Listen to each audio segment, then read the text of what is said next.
There's a lot of Japan in the United States, certainly quite a bit of it here in San Francisco. Lots of Japanese products, of course, too.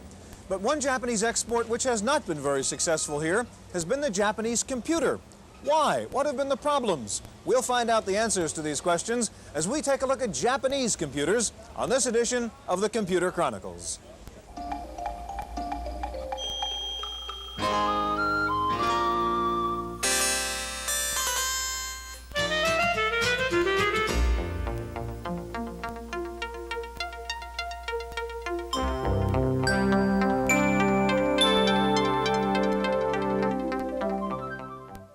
The Computer Chronicles is brought to you in part by McGraw-Hill, publishers of Popular Computing, the magazine that gives readers an understanding of the technology and applications of microcomputers and software in office, home, and classroom.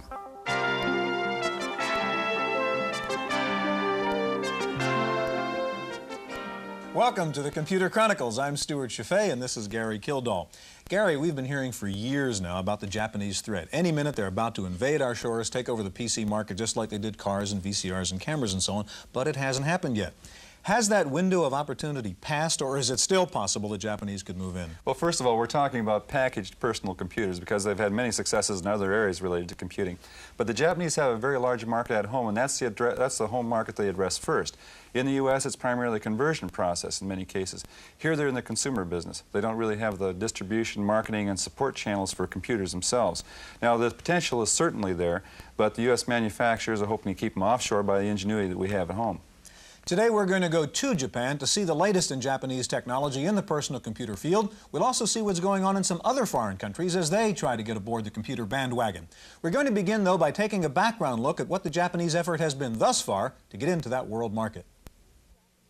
When the first Japanese transistor radio appeared in 1955, few people realized that it signaled the start of the Japanese economic miracle.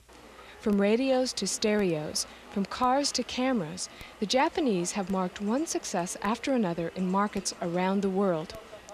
Japanese technical proficiency is renowned, and in fact the country's professional base seems geared toward high tech.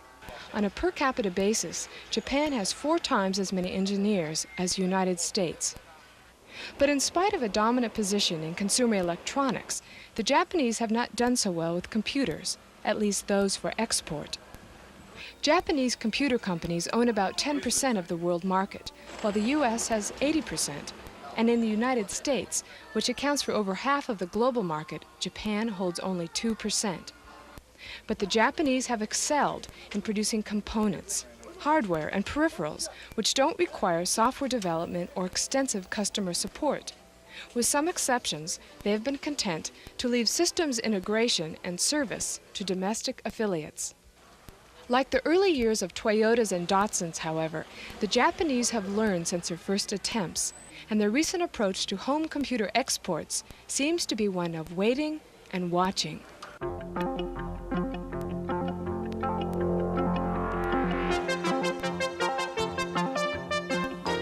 Japan is the world's second largest computer market. More than $24 billion worth of computers have been sold here. But of course, the world's largest computer market is the United States, more than 4 times the size of Japan's. So no matter how successful a Japanese computer manufacturer may be in the domestic market, the temptation is irresistible to want to sell Japanese computers in the United States. まず見逃せないのは、アメリカでほとんどのデファクトスタンダードになった I understand that in the United States, the IBM PC is a kind of de facto standard. Most Japanese computers are not based on this standard. Instead, Japanese computer makers are struggling to make special machines for export to the United States, which are not sold in Japan.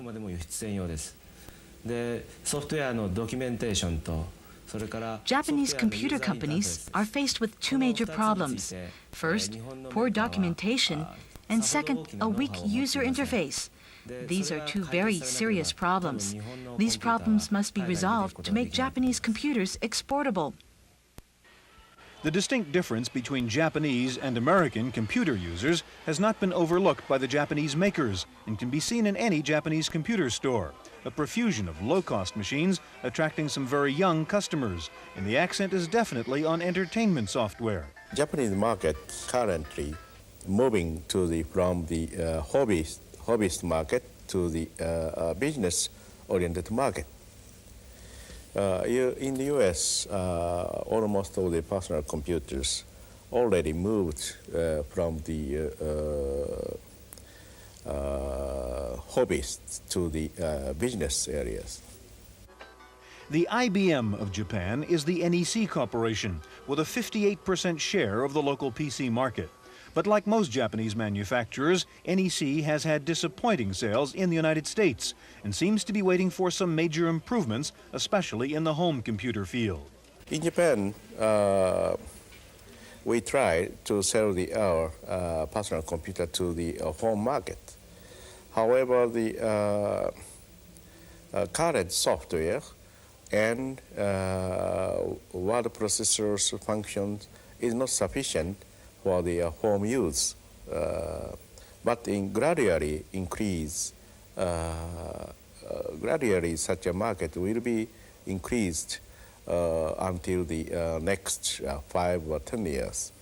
But currently, we do not have any big such a home market yet. 日本のマシンが売れる条件というのを考えています。For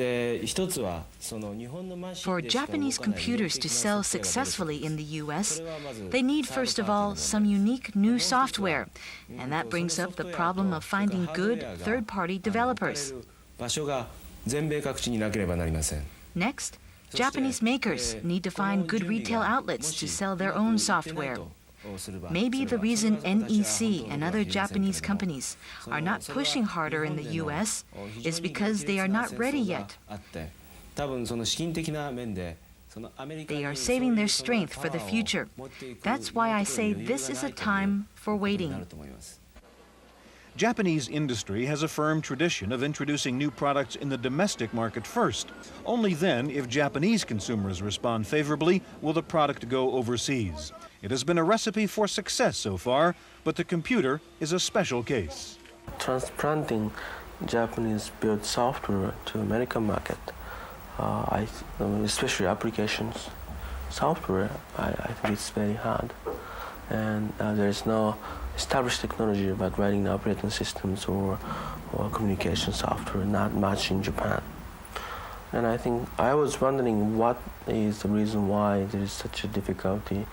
And my conclusion is, it is impossible to ask Japanese to speak English, right?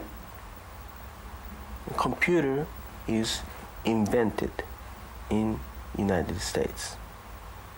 And it is impossible for Japanese people to, well, they can copy the inventions, but really inventions, there must be some sort of the fashion or style or history.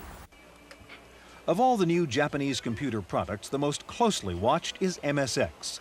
Aimed primarily at the home market, MSX is an operating system designed by Kei Nishi to solve the problem of incompatible machines. MSX is a standard for 8-bit machines, and no matter who manufactures the computer, if it runs on MSX, it will run any software written for MSX, an admirable concept with its share of problems. I know that in Tokyo, MSX machines are being sold at discount prices. In this case, it's not because the product is popular. It's just that MSX has not been very successful. Like inexpensive computers in the United States, it's a loser's game. Their business capabilities are very weak. For example, disk drives are lacking, memory storage is very limited, and screen resolution is poor, well below US standards. The reason why I think MSX is going to have a very important significance among the industry is looking back the history of consumer products. All the consumer product success is multiple hardware vendor and multiple software vendor. There has been no consumer products that has established only with single source of the vendor. And the beauty of this product is we have a very clear separation of software and hardware. MSX is a hybrid of Eastern and Western technology. Although made in Japan, it was designed in the United States. While MSX is still an unknown factor, it points to Japan's unconventional approach to a routine obstacle, compatibility. In fact, if the Japanese made machines to the IBM standard, it would just lead to a kind of price war. It would not improve anything. Instead, the Japanese companies are trying to produce machines with higher standards, a higher level of functions.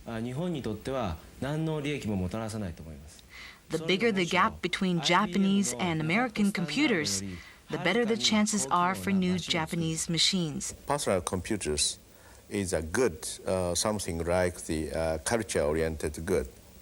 So from Japan, it's very difficult to export our personal computers to the United market. In other words, IBM is very difficult to export IBM personal computer to Japan.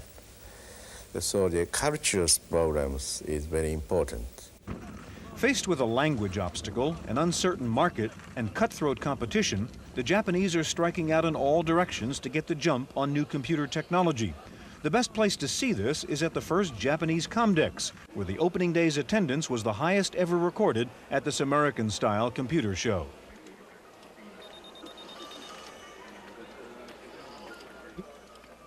The products on display ranged from the very clever to the very advanced, with a particular emphasis on Asian applications. Fujitsu's Chinese word processor attracted a lot of interest, as did the Thai language version. Before computers, there was no practical way to type the thousands of characters called kanji. To deal with the complexity of these symbol words, different systems have been adopted. This version recognizes the corners of a character chosen by the user from a keyboard. By doing away completely with the keyboard interface, CIC's Handwriter treats kanji as graphics. Its built-in dictionary recognizes thousands of characters entered by the user on a digitizing pad. Among the new portables, Fujitsu showed a 16-bit machine with a 25-line by 80-column screen.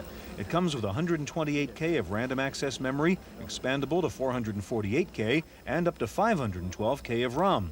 Prices are not set, but will begin around $1,300. The most unusual portable on view was probably the Ampere WS1. Its bizarre clamshell case hides a full-sized screen and a Motorola 68000 chip. The operating system is APL, a compact, powerful language developed in the early 60s for scientific applications. APL, it's a learning now. APL language, very powerful language. Also, we developed the new original operation systems called Big DOS. It is a multitasking, multi-user operation system, completely unique for a lap-size computer. This function is completely unique, so we need a completely unique shape. By far the most compact machine at the show is the Epson wrist computer, a watch-sized computer on a chip with a communications port, 2K of RAM, and 4 built-in programs. It also tells time, by the way. Advanced peripherals were preeminent at Comdex, and leading the group was the CD-ROM disc, displayed both by Denon and Sony. CD-ROM is the kind of new technologies using the CD audio technologies. This is a very high-capacity mass storage systems. This is read-only memory and a capacity of 540 megabytes. When you compare the floppy disk with this ones, capacity is more than 500 times, and so the capacity is very huge. And also this is using the technology of the audio CD, so the media itself is eventually the cost will be inexpensive. Oh, there are many applications there. The one is a kind of a database access.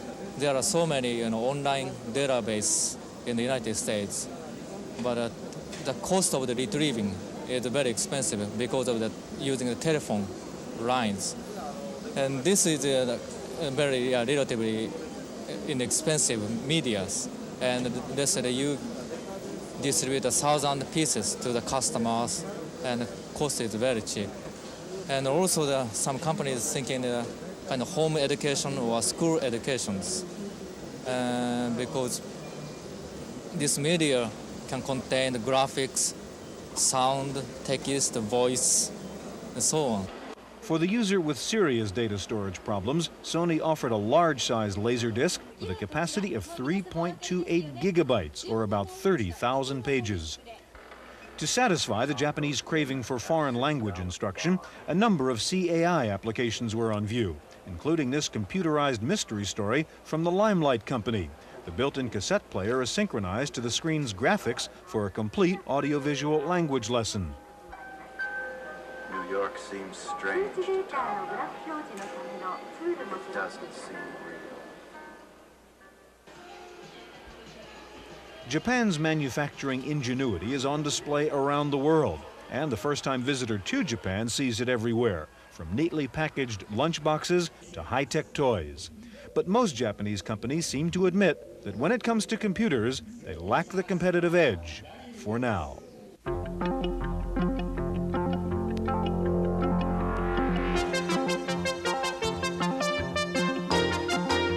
Stewart, it looks like there are a lot of manufacturers in different countries that like to bring computers onto the shore, but it really is a Japanese challenge that our manufacturers are concerned about. We're going to talk about that next, Gary. We have Michael Miller with us now. Michael is the West Coast editor of Popular Computing magazine.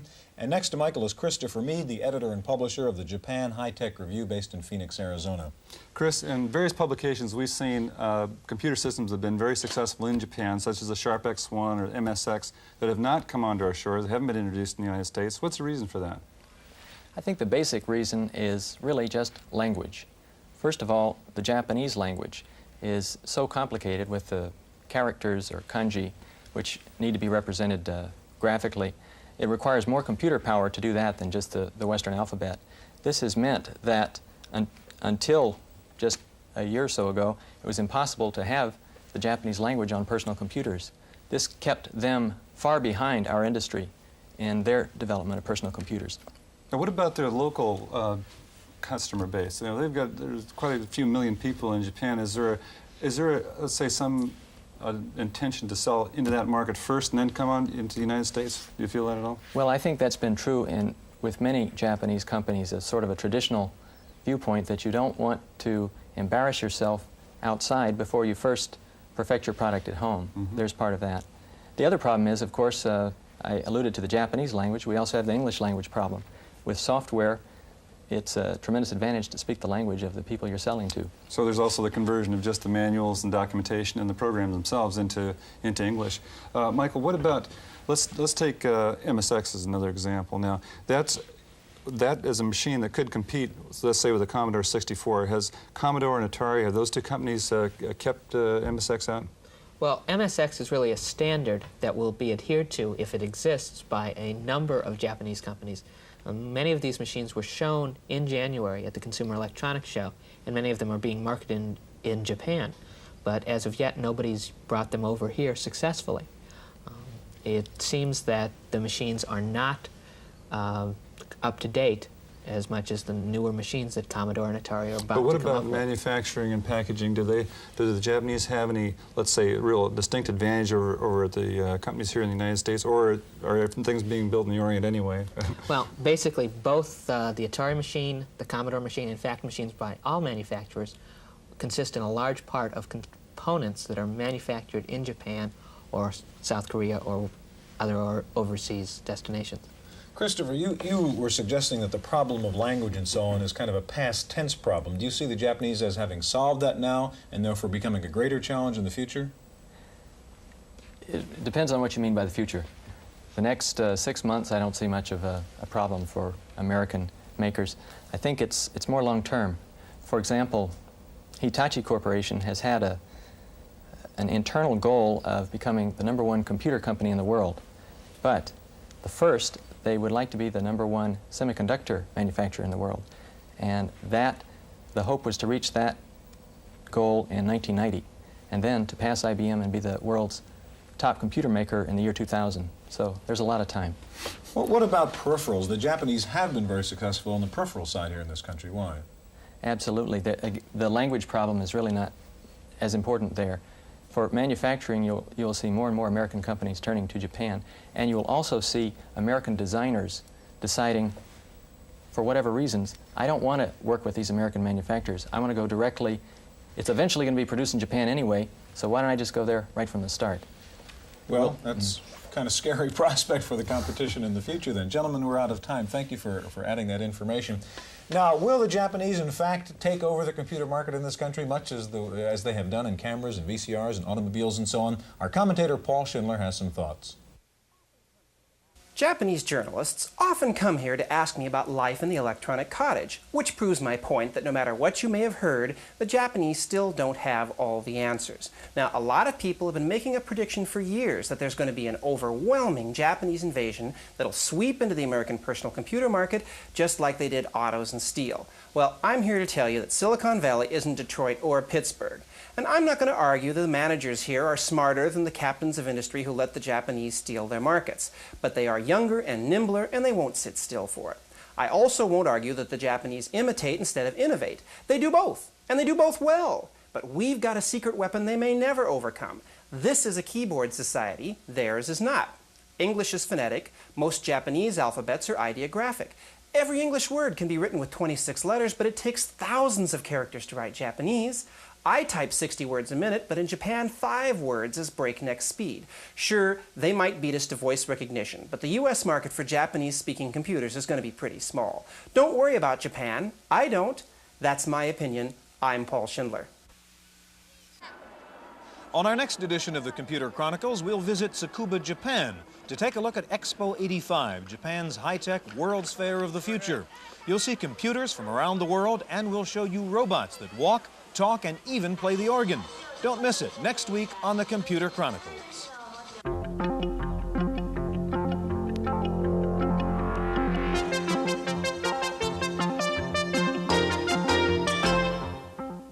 In the random access file this week, it's Send in the Clones time, the AT clones this time. First of all, Compaq has announced 2 new computers, a desktop and a portable, that are AT compatible. Compaq says its desktop runs up to 30% faster than the IBM AT. And NCR has announced a new AT clone called the PC-8. It can serve up to 16 users. Both the Compaq and NCR computers use the Intel 8286 microprocessor, the same one used in the IBM PC-AT. Also rumors that both Tandy and Hewlett-Packard are readying AT clones, the Tandy machine possibly being shown at this week's Comdex in Atlanta. Another major attack on IBM came this week with 2 announcements from AT&T and Xerox. First of all, AT&T said it will begin selling its new 32-bit microprocessor in the hopes of expanding the Unix world. The new AT&T chip, of course, runs Unix. And Xerox announced this week that some of its new computers will be AT&T compatible, and that Ethernet and AT&T Starlan will now work interchangeably. Meanwhile, Apple announced the end of the Lisa, more recently known as the Macintosh XL. Lisa, which never made it in the marketplace, had gone down in price from $10,000 to under $4,000. Apple says it will instead concentrate on making more Big Macs. All the talk about Japanese exports and imports may not mean much in the future in the computer field. Japan has been investing heavily in Silicon Valley. Here's a look at the leading Japanese companies now making high-tech products in California. Overall, Japanese corporations own or control 140 industrial plants in California. One writer says it may be time to rename Silicon Valley Sashimi Valley. No need to rename our writer, Paul Schindler. He's back again with this week's software review. There's a problem with my copy of DBase 3, and the problem is the people who sold it to me don't think there's a problem.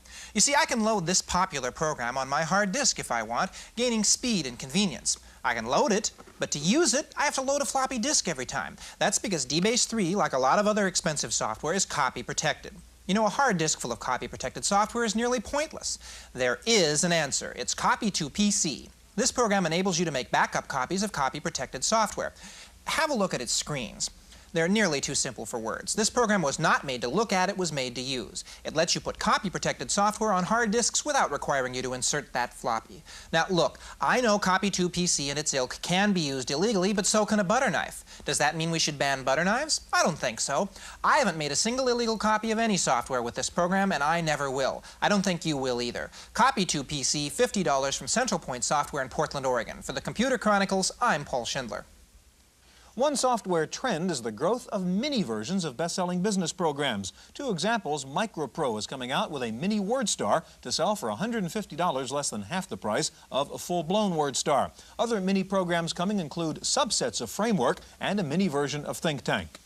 There may be a slowdown in the sale of home computers, but computers in the schools are booming. The number of computers in schools increased by 75% last year. Nearly 300,000 computers were bought by schools in '84. More than 85% of public schools now report using computers. The average school has 8 computers.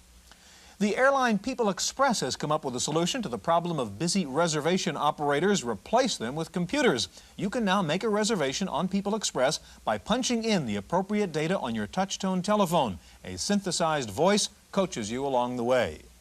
Finally, Apple may be known for its TV ads here in the States, but IBM carved a niche for itself in a French magazine this month, becoming the first advertiser ever to have a talking, blinking ad in print. The ad appeared in an April issue of France's news weekly Le Point. The ad featured an embedded microprocessor, battery, and speaker, which caused the Charlie Chaplin ad to light up and play music when the page was turned. The ad cost IBM $2 per issue. Nearly 300,000 copies of Le Point were bought on the first day. That's it for this week's Computer Chronicles. We'll see you again next time. The Computer Chronicles was brought to you in part by McGraw-Hill, publishers of Popular Computing, the magazine that gives readers an understanding of the technology and applications of microcomputers and software in office, home, and classroom. Hotel accommodations in Japan provided by the Capital Tokyu Hotel, a member of the Tokyu Hotel chain, with hotels throughout Japan and the Far East. Air transportation courtesy of Japan Airlines, providing service to 33 countries around the world.